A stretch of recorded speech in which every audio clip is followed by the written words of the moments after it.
Magkano yung bili mo dati? Around 700 lang halos lahat. Eh di parang kumikita ka na ng halos kalahating milyon? Kasi Sa ang 1 year? madam, actually, dati nga gusto kong magbenta ngayon kasi parang gusto ko nilang personal. Kaya kukuha na ko ng silver. Ayaw mo diamond? Diamond? Wala pa, hindi pa ako ikakasal.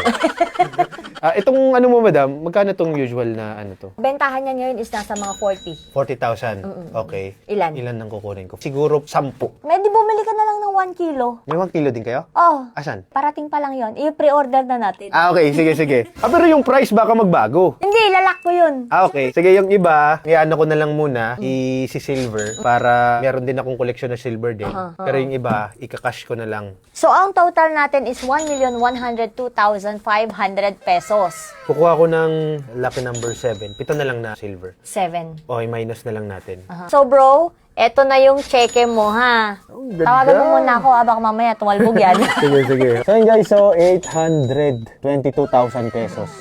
Ibang klase na talaga ang gold investment. I really like it. Maraming salamat, madam. Sobrang dito ako napasok sa investment talaga dahil sa inyo. Thank you very much and yes, thank you. Yeah.